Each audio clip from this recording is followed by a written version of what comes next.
हाथ जोड़कर मैं कहती हूँ कि अल्लाह रसूल के वास्ते कुरान पाक की हाफिज़ थी मैं, और इसने मुझे जो है ना तवाइफ बना दिया और मुझे ये नाम दे दिया कि मैं मेरी बहन आप तवाइफ नहीं है, आप मेरी इस नौजवान बच्ची के साथ एक दरिंदे ने नहीं, दो दरिंदों ने नहीं, बल्कि तीन तीन दरिंदों ने ज्यादती की, इस बहन को हवस का निशाना बनाया। ना फिर इसने कुरान पाक उठाया और कलमा पढ़ा और मुझे कहा कि मैं कभी भी तुम्हें कोई दुख तकलीफ नहीं दूंगा, और जो दोस्तों को लेके आता था और अपनी बीवी को मजबूर करता था कि आप इन मेरे दोस्तों को खुश करें, इनके साथ हम बिस्तर हों, यही कहानी है। हाँ जी, यही कहता था कि सबको खुश करो, और मैं कहती थी कि मैंने तुमसे इनकार किया है, ये मेरे भाई हैं और मैं ऐसा नहीं कर सकती, और मेरे सारे लोग इकट्ठे रहते थे तो उधर एक ही बेड पे सोते थे, तो एक चारपाई थी एक बेड था, वहाँ पे सारे सोते थे। तो जो 3 देवर है ना मेरे, वो छेड़खानियाँ करते रहते थे। मैंने काफ़ी जो ना उनके इमरान के घर वालों को जब बताया कि इसने जो ना ये सारे मुझे छेड़खानियां करते थे, मतलब चुटकी लगाते थे, कभी टांग को कभी कहीं कभी कहीं, तो जिस्म के नाजुक हिस्से को छूते थे, हाँ जी, तो शर्मगाह में हाथ डाल देते। मुझे इस बहन ने बताया, लेकिन मैं ये अल्फाज यूज नहीं करना चाहता।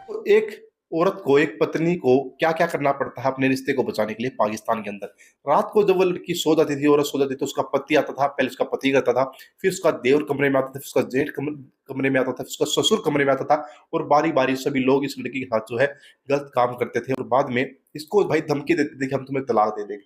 क्या है पूरी कहानी खुद लड़की बताने वाली है, चलिए जानते हैं। नहीं लेके गया, और मुझे भी फ़ोन भी नहीं था करने देता बच्चों को। 2 माह बाद वो सेपरेट हो गया अपने माँ बाप से, तो हम जो ना ये फ़रुखाबाद से आगे जो क्या कहते हैं उसको, फ़रुखाबाद ही हमने किराए पे मकान ले लिया, वहाँ पे रहने लग गए। उधर उसके दोस्त वगैरह आते थे, गाड़ी चलाता है टैंकी, मरान मेरे हस्बैंड का नाम है, तो टैंकी चलाता है। दोस्त आते थे, उनको खाना वगैरह मैं देती थी। और ये जो समर है ये भी आता था इसके साथ। लेकिन समर कौन है? समर जिसने मेरी डिवोर्स करवाई है, दूसरे शोहर से जिसने डिवोर्स करवाया, उसका नाम समर है। हाँ जिसका नाम समर है, दूसरे शोहर का क्या नाम है? उसका नाम इमरान है। अच्छा, फिर क्या हुआ? फिर ये हुआ कि उसने समर ने इनके दोस्तों को लेके आता था और अपनी बीवी को मजबूर करता था कि आप इन मेरे दोस्तों को खुश करें, इनके साथ हम बिस्तर हों, यही कहानी है। हाँ जी, यही कहता था कि सबको खुश करो, और मैं कहती थी कि मैंने तुमसे इनकार किया है, ये मेरे भाई हैं और मैं ऐसा नहीं कर सकती, और मेरे बच्चों को भी जो ना साथ ले करो। कहता है बच्चों से भी ज़्यादती करूँगा और बच्चों को भी मारूंगा, बच्चे मेरे नहीं है, मैं उनको नहीं रख सकता। ये जुमले किसने कहे? दूसरे शोहर ने कहे, इमरान ने? दूसरे शोहर इमरान ने कहे थे। और इसने जो ये इमरान दरिंदे की फ़ोटो आपकी स्क्रीन पर शो हो रही है, इस दरिंदे को गौर से देखें जी। तो ये इमरान की पिक्चर भी है और जो ना समर की भी है। समर ने मेरे साथ पहली दफ़ा ऐसे ज़्यादती की कि वो जो ना हस्बैंड मेरे को इसने फ़ोन किया और कहता है कि ये तुम्हारी बीवी जो ना सही नहीं है। तो उसने कहा कि क्या हुआ है, तो उसने बताया कि इसने मुझे ना प्रपोज़ किया, पता नहीं क्या किया, ऐसे उसने बात बता दिया कि मुझे उसने धमकी लगाई कि मैंने तुम्हारे हस्बैंड को तो बता दिया, तो अब देखना तुम्हारा क्या अंजाम होता है। तो हम किराए पे रहते थे ना, तो ऊपर रहते थे, नीचे वाली जो बिल्डिंग है ना वो खाली थी। तो ये जो इमरान है वो मुझे बंद करके चला गया, 4 दिन बाद आया, गर्मियों के दिन थे। घर में सिर्फ आप अकेली रहती थी? मैं अकेली रहती थी।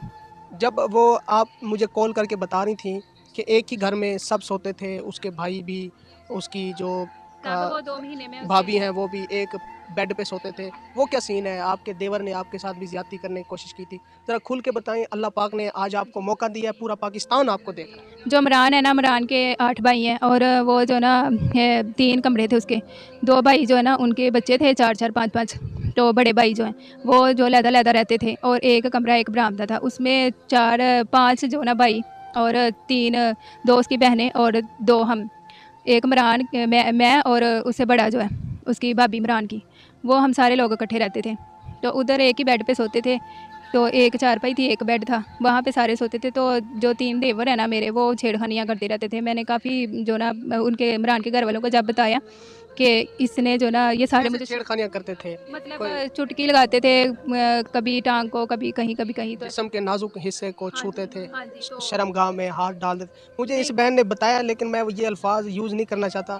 देखिए कितनी दरिंदगी है, कितनी घटिया लोग हैं, कितनी बड़े ये जानवर हैं, माशरे के नासूर। इन लोगों की वजह से सारे मर्दों पर लोग उंगली का इशारा करते हैं। अच्छा, फिर क्या हुआ? समर ने क्या किया था? समर ने डिवोर्स करवा दी। उसके बाद मैं 4 दिन मुझे भूखा प्यासा रखा गया, तो गर्मियों के दिन थे, तो मुझे बांध के चला गया इमरान, और उसके बाद मैं समर को लेकर आ गया, और जो ना मुझे थप्पड़ मारे, और मेरा सर जो ना इसमें कुछ पता नहीं क्या मारा था, मुझे कुछ समझ नहीं थी आ रही, क्योंकि मैं जो ना काफ़ी दिनों से भूखी थी और कोई पानी वगैरह भी नहीं था पिया, इस वजह से ना मुझे कुछ समझ नहीं थी आ रही। तो जब मुझे होश आया, मुझे खाना वगैरह उसने दिया, तब मेरे अंगूठे पे स्याही का निशान था, स्याही लगी हुई थी मेरे। तो उसने कहा कि तुम्हारा मैंने निकाह इसके साथ करवा दिया, और इमरान ने मुझे ज़बानी कलामी तलाक दे दी। और कहा कि मैंने तुम्हें छोड़ दिया, अब तुम इसके साथ रंग रंग रलियाँ मनाओ और ये तुम्हारा शौहर है अब। तो उसने समर ने कहा कि अब मैं तुम्हारा शौहर हूँ, तुम्हें कभी कोई तकलीफ़ नहीं दूंगा। रोतों को तो सब जो ना ये जो हंसते होते हैं ना उनको तो सब हंसा लेते हैं, जो रोते हैं ना उनको कोई कोई हंसाता है। इस तरह ना फिर इसने कुरान पाक उठाया और कलमा पढ़ा और मुझे कहा कि मैं कभी भी तुम्हें कोई दुख तकलीफ़ नहीं दूंगा, और जो तुम्हारे बच्चे हैं वो मेरे बच्चे हैं, मैं अपनी मामा से बात करूँगा। तो ये सारी बातें समर ने कही थी। समर ने कही थी। उसके बाद और जैली निकाह किया था, निकाह के नाम पे ज्यादती। हाँ जी, निकाह के नाम पे ज़्यादती थी। वो मैंने कहा कि आप मुझे जो है ना कागज़ उसके दें। तो ये पहले डिवोर्स जो ना इमरान मुझे डिवोर्स के कागज़ दे। तो इमरान ने बोला कि तुम कागज़ बनवाती फिरो जहाँ से मर्ज़ी, ज़लील होती रहो, ना तुम आगे की रहोगी ना तुम पीछे की। तो मैंने ना, मेरे पास तो खाने के लिए कुछ नहीं था, इस वजह से मैं जो ना कहाँ जाती, कहाँ से मैं वो हासिल करती डिवोर्स के पेपर। और उसके बाद में जो है ना मैंने कहा कि आप मुझे घर जाने दें, मैं घर जाकर ना तो फिर अपनी मामा से और अब्बू से बात करती हूँ कि इसने इमरान ने मुझे डिवोर्स दे दिया। तो आप जो है ना समर कहता है कि मैं तुम्हारे घर में रिश्ता लेकर आऊँगा। तो इसने ये ज़्यादती की इसने। उसके बाद में ना ये मलेशिया चला गया समर। तो मलेशिया चला गया, मैंने इसको बताया, मैंने कहा कि मैं प्रेग्नेंट हूँ। तो 2 मंथ गुजर गए थे, वो आप दिखाएँ जो मैंने आपको दिखाया था। इन्होंने जो मुझे एविडेंस प्रूफ। तो भाई ये है पाकिस्तान के अंदर रिश्तों की हकीकत। कैसे एक महिला के साथ भाई उसके पति ने जैसे भाई बोला कि मेरे छोटे भाई को खुश करो, फिर बोलता है कि मेरे बड़े भाई को खुश करो, फिर बोलता है कि मेरे अब्बू को खुश करो। एक औरत जो उस घर में बहू बन के आई थी वो सिर्फ अपने पति की बहू बन के आई थी, लेकिन उसके देवर ने ना उसको छोड़ा, उसके जेठ ने ना उसको छोड़ा, उसके ससुर ने उसको ना छोड़ा। रात होते ही उसके कमरे में आ जाते हैं और भाई जबरदस्ती उस लड़के के साथ करते हैं। वो ना बोलते भाई हम तुम्हें छोड़ देंगे, तलाक दे देंगे, और भाई इसको तलाक भी दे देते हैं, बोलते हैं कि अब तुम मेरे दोस्तों को भी खुश करो।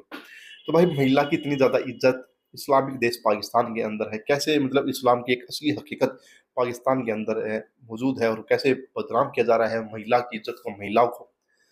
भाई बड़ी गंदी चीज़ है, बहुत ही गलत चीज़ें हैं। अगर आप किसी देश में रह रहे हो भाई, आप कुछ भी गलत कर रहे हो भाई, इंडिया को गाली दे रहे हो चला जाएगा, लेकिन आप महिलाओं की इज्जत नहीं कर रहे हो।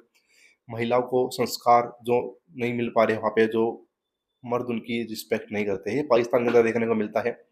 दोस्तों आपकी क्या राय है इसके ऊपर? क्या कहना चाहोगे इस्लामिक देश पाकिस्तान के अंदर और इसकी हकीकत के ऊपर? मिलेंगे आपसे नेक्स्ट वीडियो में, तब तक के लिए बाय बाय।